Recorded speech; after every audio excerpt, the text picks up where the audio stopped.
Hello, friends. I hope you all are fit and fine, taking care about each other. As we know that, friends, that this is the first chapter of 12th history, bricks, beats, and bones. Today we're going to talk about the overview of this chapter, and we're going to cover the key point. And today we also started the one kind of series in which in a different part, I'm going to cover a whole chapter. Clear? So be connected and ask your doubt also. Like आज हम जो भी discuss करेंगे उसको एक बार देखना and ask the doubt also in your comment if you have any question regarding it. Okay, and after the each part क्या तरीका रहेगा, हर पार्ट के बाद में हम मान लो कोई पर्टिकुलर टॉपिक कर रहे हैं तो दोस्तों हम उसके ऊपर आने वाले क्वेश्चन की भी बात करेंगे कि बोर्ड के अंदर चाहे आरबीएससी हो या सीबीएसई हो, जैसे आप लोग जानते हो कि दोनों ही एनसीईआरटी को फॉलो करते हैं, तो उसमें क्वेश्चन किस टाइप के बनेंगे. अगर वैल्यू बेस्ड क्वेश्चन बन रहे हैं, स्ट्रेट फॉरवर्ड क्वेश्चन बन रहे हैं, MCQ, we going to talk about this question also. Mainly we cover the subjective part. Now दोस्तों, bricks, beads and bones actually है क्या. ब्रिक्स जो ईंट होती है, बीट्स की हम जो बात करें मन के, जैसे मोतियों की माला होती है तो उसमें जो मन के होते हैं, और बोन्स बेसिकली हम यहाँ बात कर रहे हैं द स्केलेटन्स इनकी. ना ये किससे कनेक्ट हो रहा है, as we know that this whole 3 point connect to the our first civilization, Harappan civilization. तो दोस्तों ये इससे कनेक्ट हो रहा है, हड़प्पन सिविलाइजेशन से. नाउ ये ब्रिक्स को क्यों लिखा गया है दोस्तों, कि जो वहां पे मकान बने की कला थी, मकान बने का जो तरीका था दोस्तों, उसमें कौन सा सब्सटेंस यूज किया जाता था, इट वाज दैट. तो the house was made of the bricks, unbaked also, baked also. और सबसे खास चीज पता क्या है दोस्तों, अगर हम सूरतुगही की बात करें या मांडा की बात करें या देमाबाद की बात करें, डिफरेंट साइट्स की, if we talk about Mohenjodaro हो या लोथल हो, दोस्तों एक सेम रेशियो मिला है. It's really a big thing. Brick का आकार एक जैसा मिला है. ओके, घर बनाने का भी तरीका आप दोस्तों देखो कि जैसे मान लो ये एक फाउंडेशन हो गया, इसके ऊपर घर बनेंगे. ओके, जो हमने लास्ट क्लास में भी डिस्कस किया था कि आज जो ड्रेनेज प्रॉब्लम है, लैक ऑफ अर्बन प्लानिंग है दोस्तों, वो यहाँ प्रॉब्लम नहीं थी. एक ऑर्गेनाइज तरीके से घर बनाने का सिस्टम हुआ करता था. ऐसा नहीं जिसका मन किया वहां पे एनक्रोचमेंट कर ली, अतिक्रमण कर लिया, एक प्रॉपर तरीका हुआ करता था. So this kind of scenario were there. तो एक और चीज कनेक्ट हो रही है दोस्तों, अगर सेम रेशो आ रहा है तो जब पॉलिटिकल थ्योरी की अपन बात करते हैं, ओके, जब पॉलिटिकल थ्योरी की बात करते हैं तो एक पॉइंट आता है जो पॉलिटिकल व्यू है कि जब हर जगह एक जैसा रेशियो है तो किसी एक ने ऑर्डर दिया होगा, और किसी एक ने ऑर्डर दिया तो एक पॉइंट ऑफ व्यू ये आता है कि there was a single monarchal system was there. Single monarchal system. जैसे हम जानते हैं कि हड़प्पा के साथ जो अभी सबसे बड़ा चैलेंज हिस्टोरियन फेस कर रहे हैं दोस्तों, वो है अनडेसिफाइड स्क्रिप्ट. हम स्क्रिप्ट अभी तक रीड नहीं कर पाए हैं, तो इस कारण हमने कई पॉइंट के अजम्पशन बनाए. Assumption on the base of concrete proof. Okay, अजम. तो यहाँ पे कई सारे ऐसे सिनारियो आएंगे जिसमें हम मल्टीपल पॉइंट ऑफ व्यू आते हैं. तो पॉलिटिक्स के अंदर भी कई आइडिया है. कभी कभार कहा जाता है इक्वलिटेरियन सोसाइटी थी. इक्वलिटेरियन का मतलब होता है कि हर कोई रूल कर रहा था, इक्वल सोसाइटी. कभी कभार आता है oligarchy. Oligarchy means the rule of the group. Clear. कभी कहा जाती है थियोलॉजी. थियोक्रेसी का मतलब यहाँ पे क्या है, द रिलीजियस रूल. और एक पॉइंट आता है the single monarchal system. Multiple monarchal system भी आएगा, जब हम चैप्टर के अलग पार्ट करेंगे तब पॉलिटिकल सिस्टम को और डिटेल में समझेंगे दोस्तों. तो यहाँ पे ऐसी आइडिया लगाना है, तो सेम रेशो, स्ट्रक्चर रेशो के बेस पे हम कह सकते हैं कि सिंगल मोनार्की है. भाई हर जगह एक जैसा है तो एक ही राजा ने डिसीजन लिया होगा, तो ऐसा भी आइडिया आता है.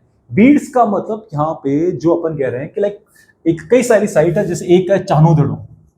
चानूदड़ो दोस्तों अभी है पाकिस्तान में. Okay, it was a economical capital, we can say that, of the urban Harappan civilization. जैसे आज हम बात करें इंडिया का इकोनॉमिकल कैपिटल मुंबई को कहा जाता है because of their industrial factories और अदर इकोनॉमिकल ग्रोथ. तो यहाँ पे चानूदरोज इनके क्राफ्ट प्रोडक्शन के लिए बड़ा फेमस था. Is famous for the craft production. दोस्तों फर्स्ट सिविलाइजेशन होते हुए भी ये अपने आप में यूनिक पॉइंट है कि Harappan civilization was a urbanized society. It was a urban civilization. और अर्बन सिविलाइजेशन क्यों है, क्यों एग्रीकल्चर भी हो रहा है पर साथ में क्राफ्ट प्रोडक्शन भी हो रहा है, साथ में लाइक स्कल्पचर भी है. ओके, और साथ में इंटरनेशनल ट्रेड भी मिलता है. Come to the bones in which we talk about the dietary practices, जहां पे हम देख सकते हैं कि like we find the both kind of thing, like animals skeletons also, okay, and plants remain also. This kind of scenario were there. एक जो point आज हम बात करने वाले हैं दोस्तों, वो है हड़प्पन के डिक्लाइनेशन को लेके। We are going to talk about the declination theory of Harappa. Theories लिखना ज्यादा सुटेबल रहेगा क्योंकि कोई एक थ्योरी नहीं है। वापिस से वही पॉइंट आ रहा है, एक थ्योरी क्यों नहीं है? क्योंकि दोस्तों अगर स्क्रिप्ट रीडेबल होती तो कोई अजम्पशन या कोई डाउट रहता ही नहीं, we know the whole scenario. पर यहाँ पे अलग अलग थ्योरीज आएगी क्योंकि स्क्रिप्ट रीडेबल नहीं है। इस पॉइंट को अच्छी तरह याद रखना दोस्तों। दो में इसको मैं डिवाइड कर सकता हूं। ये क्वेश्चन आता है 3 मार्क्स के अंदर। कैसे क्वेश्चन आएगा मैं वर्बली बता रहा हूं, ध्यान से सुनना कि explain the various declination theory regarding Harappan civilisation. Explain the various declination theory of Harappa. Simple आ सकता है, जैसे आरबीएससी के अंदर स्ट्रेट फॉरवर्ड आता है, right a note on declination theory of Harappa. Simple one, clear. Now देखो क्वेश्चन अगर जैसे सीबीएसई के अंदर हम बात करें और आजकल आरबीएससी भी उसे फॉलो करने लगा है, अगर थोड़ा और घुमा दिया तो क्या आएगा कि मेंशन द कॉन्ट्राडिक्टरी, कौन सा वर्ड हम यूज कर रहे हैं? कॉन्ट्राडिक्टरी। कि mention the contradictory theories of declination in Harappa. Contradictory का मतलब विपरीत, अलग अलग थ्योरीज। तो दोस्तों 3 से 4 क्वेश्चन हम लोगों ने बात की और सबका आंसर एक है। आंसर क्या है? यहां पे 2 रीजन है। एक आएंगे दोस्तों नेचुरल कॉज और एक अपना रहेगा ह्यूमन कॉज। नेचुरल कॉज में दोस्तों ये कहा गया है कि डिक्लाइनेशन का कारण हो सकता है फ्लड, फेमाइन ऑल्सो। फेमाइन हो गया तो लोग रिसोर्स कम होने की वजह से they migrate to the another area. This kind of scenario were there. Flood, इसको भी ज्यादा प्रोमिनेंट माना गया, flood also. Okay. Human cause जो काफी कम पॉपुलर है, ज्यादा की हम जो बात करते हैं, जितनी भी बुक्स लिखी गई है दोस्तों, ज्यादा नेचुरल कॉज को ज्यादा प्रोमिनेंट माना गया है। ह्यूमन कॉज पे एक है स्कॉलर R.E.M. विलर। दोस्तों इन्होंने, ये was the like director general of ASI, archaeological survey of India. और जब हड़प्पन डिस्कवर हुआ 1921 के अंदर, दयाराम साहनी, ओके, जो हड़प्पा की साइट डिस्कवर करते हैं, उस वक्त कौन थे? John Marshall. दोस्तों R.M. विलर बाद में आते हैं। इन्होंने एक थ्योरी दी थी दोस्तों, आर्यन इन्वेजन। ये फेमस क्वेश्चन बनता है दोस्तों। एक बात आप मेरे ख्याल से समझ भी रहे होंगे कि बोर्ड में पढ़ने का तरीका क्या है। अगर हम नॉर्मली किसी गाइड के थ्रू या केवल एनसीईआरटी क्वेश्चन के लिए क्या उससे काम चल जाएगा? आंसर है नो। सिंपल आपको एक काम तरीका करना है कि कंसेप्ट को अच्छी तरह समझना। अगर आप कंसेप्ट समझ रहे हो तो अभी हमने बात की, लगभग 5 से 6 क्वेश्चन तैयार हो रहे हैं इसमें। 1 मार्क का क्वेश्चन आ जाएगा, who give the Aryan invasion theory? R.M. Wheeler. वैसा वर्षा भी क्वेश्चन आ सकता है, which 2 kind of the declaration theories are there? Who was the archaeological survey, the director general of archaeological survey? तो इन सब चीजों के लिए तैयार रहिए।